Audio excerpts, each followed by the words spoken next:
Welcome Shri Shyam group of education. Last classes में अपनों ने किया था इक्विलिब्रियम इन केमिकल प्रोसेस। आज अपने स्टडी करेंगे लॉ ऑफ केमिकल इक्विलिब्रियम्स, या अपनी इसको बोलते हैं लॉ ऑफ मास एक्शन। और अपने स्टडी करेंगे नेक्स्ट टॉपिक जो यहीं से निकलेगा, इक्विलिब्रियम कांस्टेंट। ठीक है, तो सबसे पहले अपने बात करते हैं लॉ ऑफ केमिकल इक्विलिब्रियम्स। क्या होता है लॉ ऑफ केमिकल इक्विलिब्रियम? देखो, सबसे पहले ये जो लॉ है वो किसने दिया था? फर्स्ट ऑफ ऑल साइंटिस्ट है अपने, एक तो है Gulberg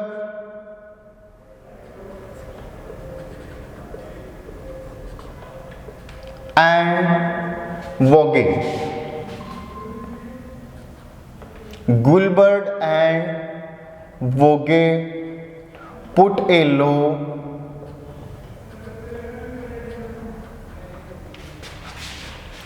the law is called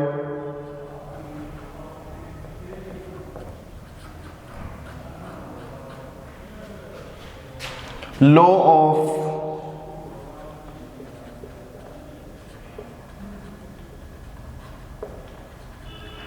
chemical equilibrium.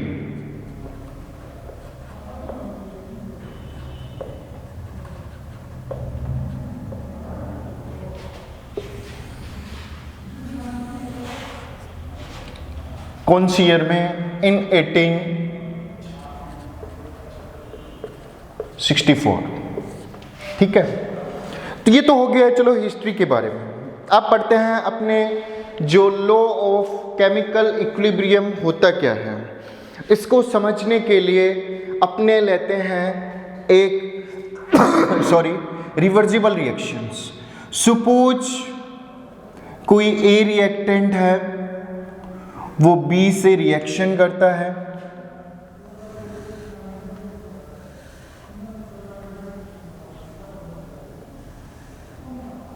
और किसका फॉर्मेशन करता है?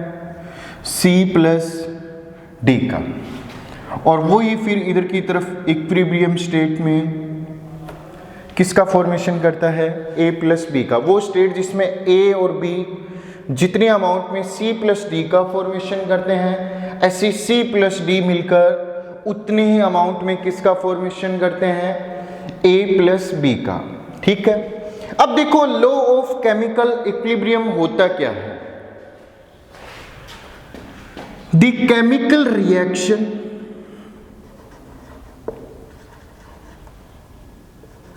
पहले समझा रहा हूं मैं, बाद में लिखाऊंगा। मान लो कोई केमिकल रिएक्शन का रेट है। अगर मैं बात करूं केमिकल रिएक्शन का रेट, तो सबसे पहले प्यारे बच्चों अपने को ये पता होना चाहिए ये जो रेट अपनों ने लिखा है इसका मतलब क्या है। अगर मैं रेट की बात करूं तो रेट का मतलब क्या हो जाएगा? Rate is equal to concentration upon time.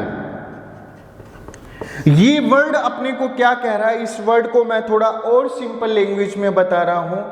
इस वर्ड का मतलब हो गया कितने मिनट में कितनी मात्रा कम हो।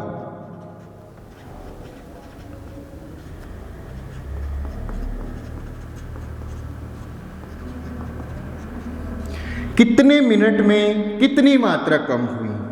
2 मिनट में कितनी मात्रा कम हुई? 1 मिनट में कितनी मात्रा कम हुई? 5 मिनट में कितनी मात्रा कम हुई? और ये जो कितनी मात्रा है वो किसकी? रिएक्टेंट की। आगे क्या बात समझ में? तो कहने का मतलब है केमिकल रिएक्शन का जो रेट है वो किसकी कंसंट्रेशन की डायरेक्टली प्रोपोर्शनल होता है? रिएक्टेंट के। मेरी बात समझ में आ गई क्या? मैं फिर से समझा रहा हूं। केमिकल रिएक्शन का जो रेट है, रेट का मतलब क्या हो जाएगा? Concentration upon time. Concentration upon time का मतलब क्या हो गया? 1 मिनट में कितनी मात्रा कम हुई? किसकी? रिएक्टेंट की। 2 मिनट में कितनी मात्रा कम हुई? किसकी? रिएक्टेंट की। 5 मिनट में कितनी मात्रा कम हुई? किसकी? रिएक्टेंट की। या 10 मिनट में कितनी मात्रा कम हुई, किसकी, रिएक्टेंट की। आगे क्या बात समझ में, तो इसके बेसिस पे अपने कह सकते हैं the law of chemical equilibrium क्या हो जाएगा, द केमिकल रिएक्शन का जो रेट है वो जो डायरेक्टली प्रोपोर्शनल होता है वो किसके होता है, active mass of product of the active मास का जो प्रोडक्ट है, product of the active mass of reactant. Simple से तरीके में बताया है।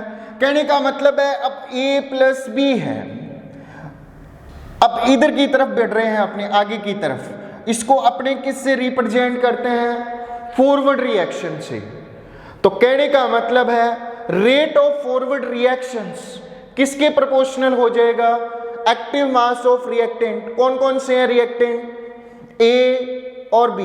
बेटा यहाँ पे जो एक्टिव मास वर्ड है उसका मतलब कंसंट्रेशन ही होता है। आगे क्या बात समझ में, जो अपनों ने यहाँ पे एक्टिव मास वर्ड का यूज किया है उसका मतलब क्या होता है, कंसंट्रेशन ही होता है, कितने मोल्स डिसॉल्व हुए। आगे क्या बात समझ में, तो यहाँ पे क्या है, केमिकल रिएक्शन का जो रेट है वो किसके डायरेक्टली प्रोपोर्शनल होता है, एक्टिव मास ऑफ रिएक्टेंट। चलिए क्या आपने आगे नेक्स्ट समझ में आ गया, ये समझाने के लिए यूज किया है। अब अपने इसकी थ्योरेटिकल की बात करेंगे। मैं फिर से रिपीट कर रहा हूँ, क्या हो जाएगा, law of chemical equilibrium, the chemical reaction का जो रेट है वो product of the active mass of the all reactant, जितने भी रिएक्टेंट है उसके डायरेक्टली प्रोपोर्शनल होता है। रेट का मतलब मैंने यहाँ पे समझा दिया तुम्हें, कंसंट्रेशन अपॉन में क्या होता है, टाइम। और यहाँ पे कंसंट्रेशन किसको रिप्रेजेंट कर रहा है, decreases of the reactant concentrations को। तो इसका मतलब हो गया 1 मिनट में कितनी मात्रा कम हुई, 2 मिनट में कितनी मात्रा कम हुई। और ये जो कम हुई मात्रा है वो किसको रिप्रेजेंट करती है, केमिकल रिएक्शन के रेट को रिप्रेजेंट करती है। आगे क्या बात समझ में, आगे चले अपने, ठीक है। तो अब अपने बात करते हैं इसकी थ्योरेटिकल की। तो क्या हो जाएगा, हाँ भाई चलते हैं अपने लॉ की तरफ। अकॉर्डिंग टू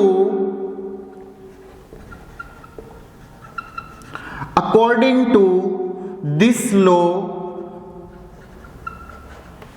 हाँ भाई वो लगा देंगे अपने यहाँ पे डबल इन्वर्टेड कोमा। आगे क्या बात समझ में, क्या हो जाएगा, the rate of chemical reaction is directly proportional to the, क्या हो जाएगा, the rate of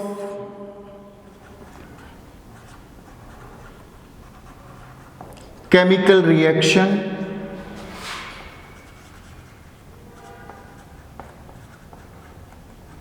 is directly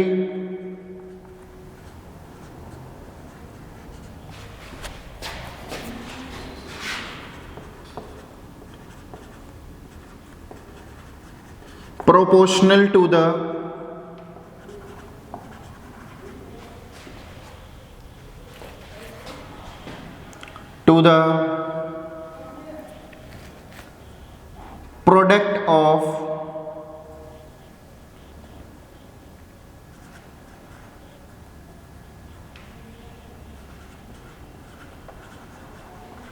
product of the active mass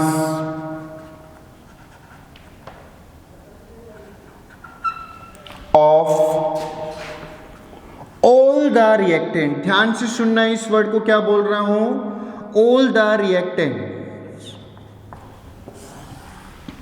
ये क्या हो गया अपने, मोस्ट इंपॉर्टेंट है, ये क्या हो गया, लॉ ऑफ केमिकल इक्विलिब्रियम। आगे क्या, the rate of a chemical reaction is directly proportional to the product of the active mass of the all reactant. आगे क्या बात समझ में? अब इस रिवर्सिबल रिएक्शन की तरफ ध्यान से देखिए। सबसे पहले ये जो रिएक्शंस है उसमें A+B है और वो इधर की तरफ आगे बढ़ रही है, और इधर की तरफ आगे बढ़ने का मतलब क्या हो गया? मैंने तुम्हें बताया था लास्ट क्लासेस में, रेट ऑफ फॉरवर्ड रिएक्शंस। अगर मैं बोलूं C+D से इधर की तरफ बढ़ रही है तो उसके लिए क्या हो जाएगा? Rate of backward reactions. आगे क्या बात समझ में? तो क्या हो जाएगा? On the basis of law of chemical reaction. सबसे पहले क्या आ जाएगा? मैं इधर से कर रहा हूं आइडेंटिफाई, ठीक है। Rate of forward reaction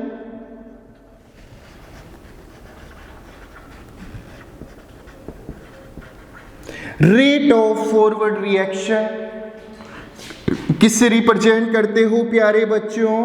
RF से। आगे क्या बात समझ में? It's directly proportional to the active mass of. कौन कौन सी रिएक्टेंट है अपने पास? इधर की तरफ जा रहे हैं। एक तो अपने पास A रिएक्टेंट है और दूसरा अपने पास कौन सा रिएक्टेंट है? B रिएक्टेंट है। तो we can say the rate of forward reaction directly proportional to the active mass of A प्यारे बच्चों और एक्टिव मास ऑफ B प्यारे बच्चों। आगे क्या बात समझ में? Any problems? So we can say यहाँ पे प्रोपोर्शनल को रिमूव करेंगे तो क्या आ जाएगा प्यारे बच्चों? RF is rate of forward reaction is equal to the KF is constant for forward reactions. आगे क्या बात समझ में? The active mass of A प्यारे बच्चों और एक्टिव मास ऑफ B प्यारे बच्चों। बात समझ में आ गई क्या? Any problems? ठीक है। अब इसके बेसिस पे अपने किसका केमिकल इक्विलिब्रियम लॉ लिख सकते हैं? रेट ऑफ बैकवर्ड रिएक्शंस का। समझ में आ गई? अपने को पता है अपने कौन सी स्टेज में है बेटा? इक्विलिब्रियम स्टेज में।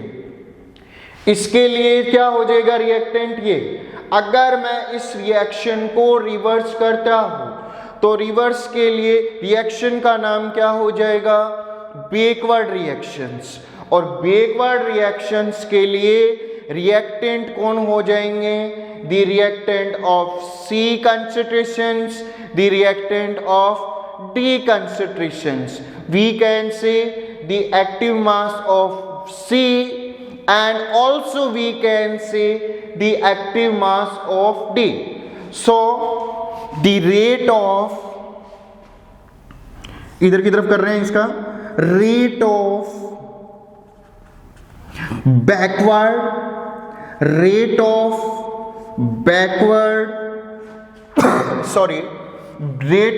backward reaction, it's directly proportional to the active mass of C। हाँ भाई इधर कर रहे हैं तो ये रिएक्टेंट की तरह बिहेव कर रहा है। यहाँ पे क्या आ जाएगा? the active mass of T reactant। any problems?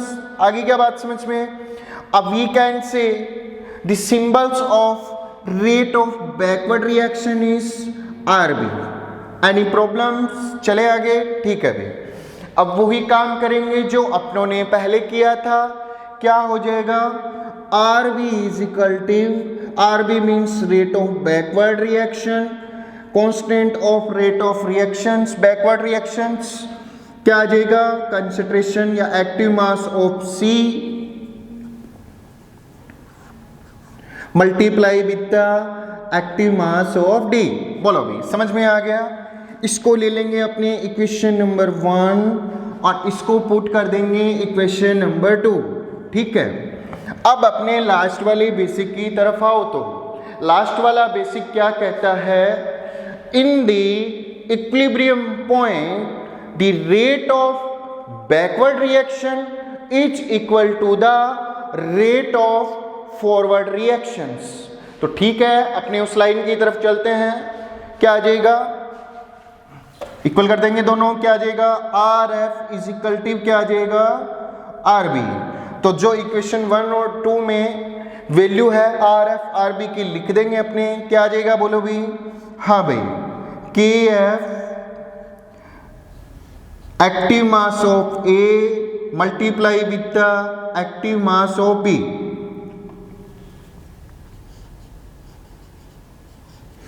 Equal to the क्या आ जाएगा, अब अपने रिप्रेजेंट कर देंगे यहाँ पे दूसरी वैल्यू को, क्या आ जाएगा K B active mass of C multiply with the active mass of D.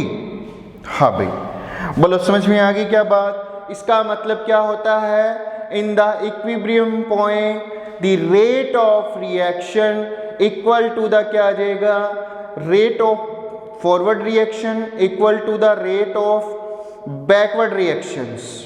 आगे बात समझ में। अब अपने इस के एफ को ले जाएंगे इधर, क्या आ जाएगा हाँ भी के एफ के बी को इधर ले जाएंगे, क्या आ जाएगा के बी अपॉन के एफ अपॉन के बी इक्वल क्या आ जाएगा कंसंट्रेशंस ऑफ सी, या आपने लिख सकते हैं एक्टिव मास ऑफ सी। मैं थोड़ा ऊपर लिख देता हूं, आपको दिखेगा नहीं यहां तक, हाँ भाई यहां तक दिख गया सबको, हाँ भाई। अब अपने लिखते हैं थोड़ा ऊपर की तरफ, ये इधर वाला क्लियर कर रहा हूं, स्क्रीनशॉट ले लो जल्दी से, हाँ भाई।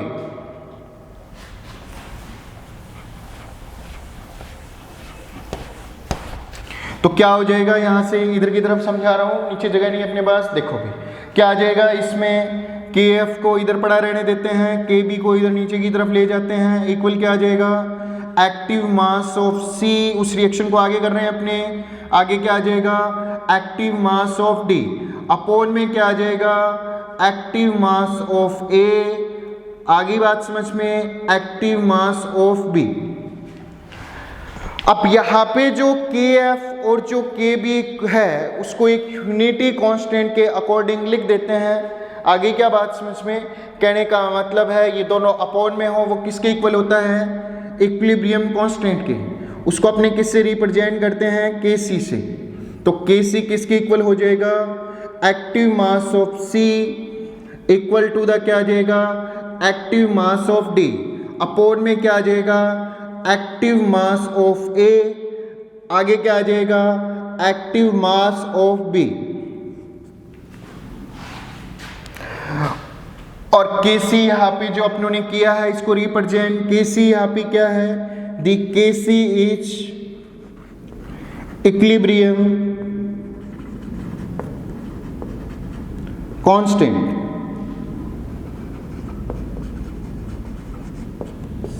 The Kc is equilibrium constant. So what is the equilibrium constant?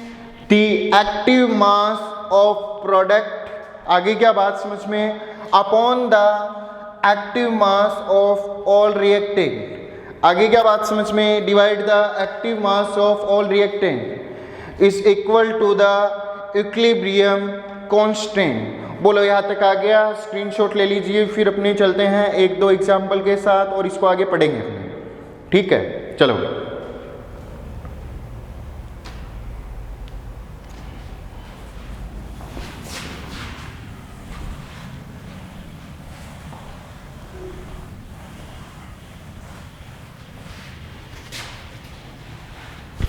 मान लो सपोज दैट, अब अपने इस इक्विलिब्रियम कांस्टेंट को रिप्रेजेंट कैसे करेंगे। मान लो मेरे पास कोई इक्वेशन है, इधर है N1 स्टोइकियोमेट्रिक कोफिशिएंट ए रिएक्टेंट के लिए प्लस N2 स्टोइकियोमेट्रिक कोफिशिएंट किसके लिए, बी रिएक्टेंट्स के लिए।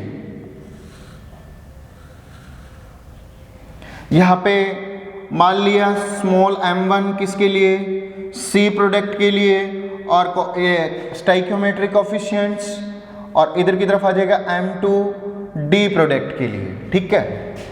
अब इसको अपने लिखना है, इक्विलिब्रियम कांस्टेंट की वैल्यू लिखनी है इसके लिए। इक्विलिब्रियम कांस्टेंट को रिप्रेजेंट कैसे करेंगे, तो क्या आ जाएगा के सी।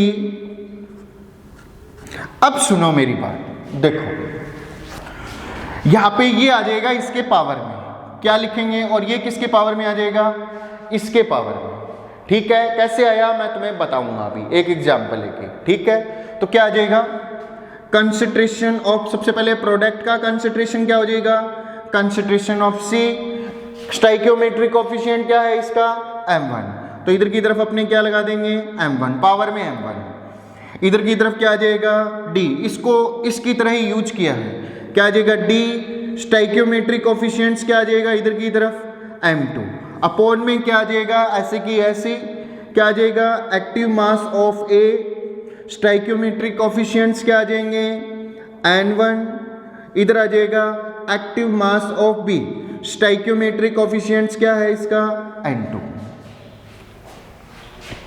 एक रिएक्शन और करते हैं थोड़ा और समझाने के लिए। देखो अगर मेरे पास हो 2a plus B equal to the 2c plus D, ऐसे ही समझाने के लिए लिया है, कुछ भी लिख लो आप। ठीक है, अब इसको अपने को इक्विलिब्रियम कांस्टेंट की वैल्यू लिखनी है, तो अपने यहाँ पे 2 है, 2a का मतलब क्या हुआ, मैं थोड़ा यहाँ पे देखो ए रिएक्टेंट की रेट ऑफ रिएक्शन किसके प्रोपोर्शनल हो जाएगी, इस ए रिएक्टेंट के, ए अपने पास कितने हैं, 2 है, तो दूसरे ए के लिए कितनी हो जाएगी प्रोपोर्शनल ए, और ए को ए से मल्टीप्लाई करो, टोटल ए के लिए कितनी हो जाएगी, टोटल ए की रेट कितनी हो जाएगी, ए मल्टीप्लाई विद द ए, इसको अपने क्या लिख सकते हैं, ए की पावर क्या आ जाएगी, 2। समझ में आ गई क्या है यहाँ पे बात। तो इसका मतलब इसको जब एक्टिव मास की फॉर्म में लिखेंगे तो अपने इसको ऐसे लिखेंगे, आगे क्या बात समझ में। अब अपने इसको केसी की वैल्यू लिखनी है तो क्या आ जाएगी, इक्विलिब्रियम कांस्टेंट क्या आ जाएगा इसके लिए, बताओ। सबसे पहले प्रोडक्ट का एक्टिव मास बताओ क्या हो जाएगा, एक्टिव मास ऑफ प्रोडक्ट क्या हो जाएगा, एक्टिव मास ऑफ प्रोडक्ट, हाँ भाई क्या हो जाएगा, active mass of product C, हाँ पावर में क्या आ जाएगी इधर 2। ठीक है, इधर के लिए डी कोई भी पावर में नहीं है, यहाँ पे ये कोई भी स्टाइकियोमेट्रिक कोएफिशिएंट रिप्रेजेंट नहीं है, एक है तो एक को अपने रिप्रेजेंट नहीं करते। इसके लिए आ जाएगा रिएक्टेंट के लिए active mass of A, power कितनी आ जाएगी, कितने हैं इलेक्ट्रो स्टाइकियोमेट्रिक कोएफिशिएंट्स, 2 है तो इधर की तरफ आ जाएगा 2। आगे देखो अपने बी के लिए क्या आ जाएगा, active mass of B, power में क्या आ जाएगा, कुछ भी नहीं, यहाँ पे 1 है तो 1 को अपनी शो नहीं करते। ठीक है, बोलो समझ में आ गया। अब अपने लेते हैं कोई रिएक्शंस के इक्विलिब्रियम कांस्टेंट को अपने को रिप्रेजेंट करना है, तो कैसे करेंगे, समझ में आ गया क्या, कुछ भी नहीं है ज़्यादा समझने वाला। जो इसका स्टाइकियोमेट्रिक कोएफिशिएंट्स हो उसको अपने पावर में लिख देंगे जब भी अपने केसी को रिप्रेजेंट कर रहे हो। समझ में आ गई क्या मेरी बात, हाँ भाई ठीक है। चले अपने नेक्स्ट ले लो स्क्रीनशॉट, फिर आगे चलते हैं।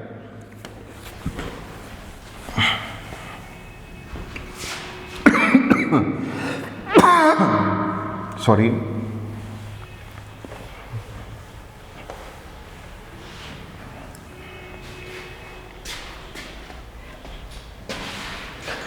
जैसे मैं यहां पे लूं, देखो एक एग्जांपल बुक से लेते हैं अपने 2HI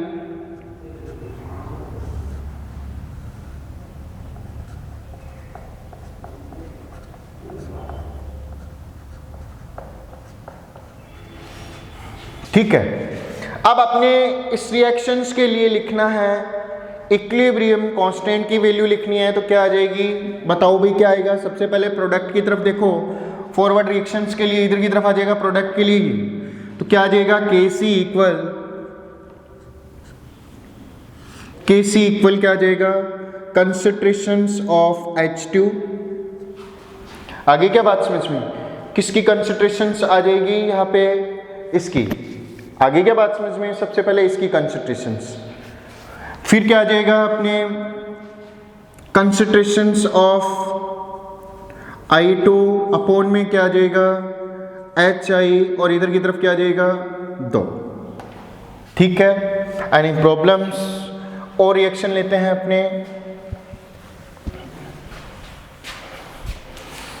तो ये टॉपिक हो गया अपना यहाँ पे क्लियर। नेक्स्ट टॉपिक लेते हैं homogeneous chemical equilibrium, type of equilibriums. समझ में आ गया। आज अपने दो टॉपिक हो गए, law of chemical equilibriums and equilibrium constant. Law क्या हो जाएगा कि chemical reaction directly proportional to the chemical reactions directly proportional to the product of active mass of the reactant. ठीक है, अब अपने लेते हैं next topic, type of chemical equilibriums.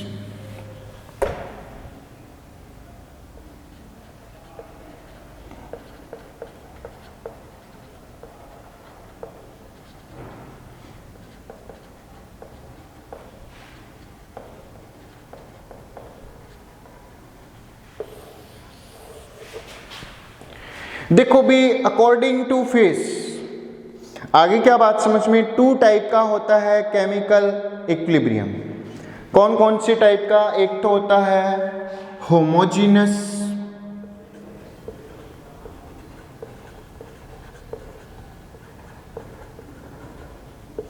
Homogeneous chemical equilibrium,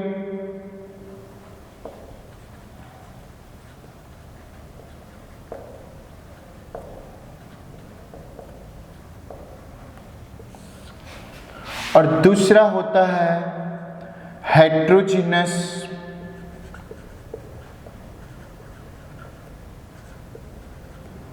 chemical equilibrium.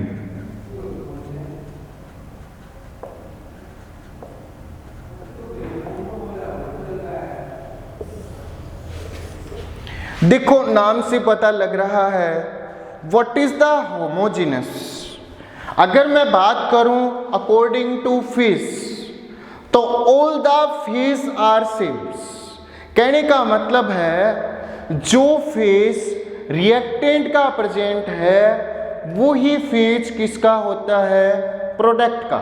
आगे क्या बात समझ में, when all the reactants and product are present in same face.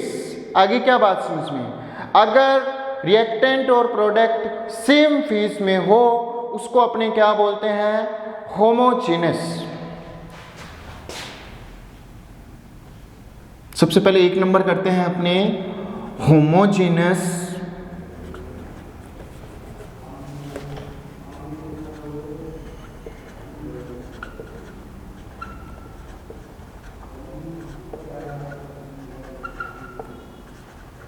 Chemical equilibrium.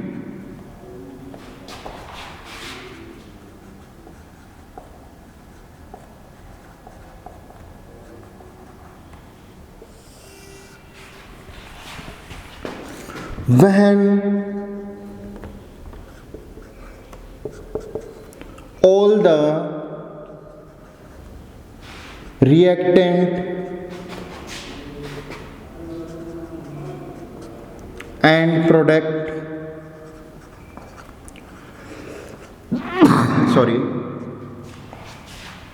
present in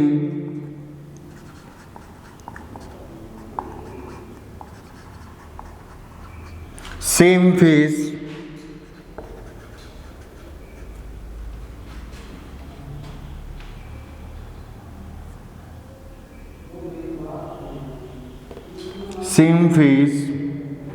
in the chemical reactions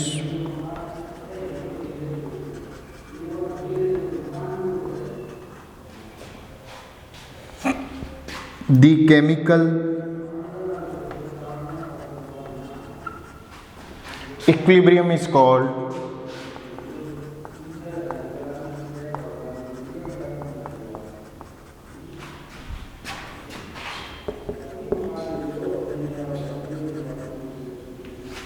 homogeneous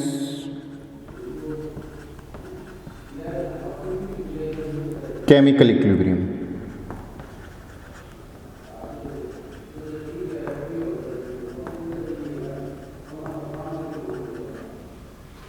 for example जैसे देखो भी, suppose that अपने पास यहां पे नाइट्रोजन है और वो कौन से फेस में प्रेजेंट है? गैसेस फेस में। उसकी रिएक्शन अपने करवाते हैं हाइड्रोजन से। वो भी कौन से फेस में है, गैसेस में। और इक्विलिब्रियम